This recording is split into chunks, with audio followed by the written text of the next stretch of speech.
बिस्मिल्लाहिर्रहमानिर्रहीम। अस्सलाम वालेकुम। मैं हूं होम्योपैथ डॉक्टर ज़ियाउल्लाह खान गाजी।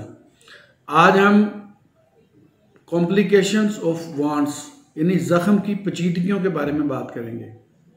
बहुत से ज़ख़म ऐसे होते हैं जिन्हें हम मामूली या हल्का समझकर नज़रअंदाज कर देते हैं, लेकिन कुछ अर्सा के बाद इनके अंदर इन्फेक्शन इस कदर फैल जाती है कि फिर हमें बहुत सी मुश्किलात का सामना करना पड़ता है।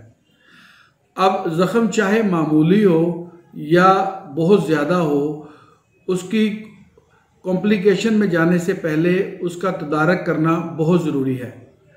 मैं आपको एक सिलसिला वाइज मुख्तलिफ़ किस्म के ज़ख़्मों के बारे में बताऊंगा और इनका होम्योपैथिक इलाज भी बताऊंगा, ताकि अगर आपको मुख्तलिफ़ किस्म के ज़ख़्मों से सामना हो या आप किसी भी जगह पे चोट लग गई है या कोई ज़ख़म बन गया है जिसमें इन्फेक्शन पैदा हो गया है, तो अगर वो किसी भी तरीके से ठीक नहीं हो रहा तो हम उनको कैसे होम्योपैथिक तरीके से ठीक कर सकते हैं।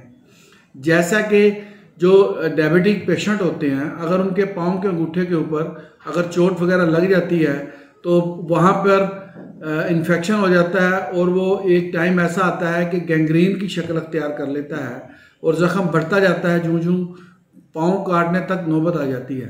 लेकिन उसके बावजूद भी वो अपनी जगह पर रुकता नहीं है, चूँकि वो डायबिटिक पेशेंट होते हैं, तो इसलिए वो ज़ख़म आगे की आगे बढ़ता जाता है।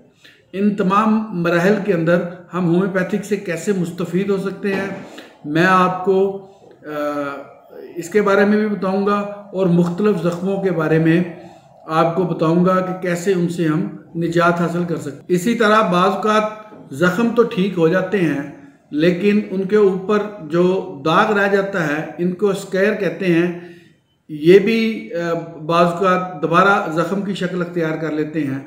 अगर इनके ऊपर भी तवज्जो ना दी जाए तो कुछ अर्सा के बाद ये जो दाग हैं बिल्कुल बदनुमा नज़र आते हैं और इनकी जो हालत है या इसकी कंडीशंस है, इसमें दोबारा इन्फेक्शन होने का ख़तरा भी बाकी होता है। अगर किसी जगह पर ज़ख़म लग जाए और वहाँ से खून निकलना शुरू हो जाए तो इसको जरियान खून कहते हैं।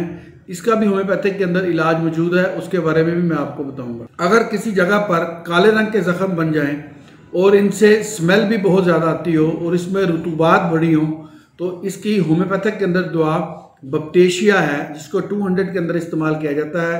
तो ये बदबूदार रुतूबात वाले ज़ख़्मों को ठीक करने में इंतहाई मुफीद होम्योपैथिक की मेडिसिन है। अगर चेहरे पे चोट लग जाए या होंठों पे चोट लग जाए और वहाँ पर दर्द भी बहुत ज़्यादा महसूस हो, तो होम्योपैथिक की दवा काली कारब को 200 में इस्तेमाल करना चाहिए।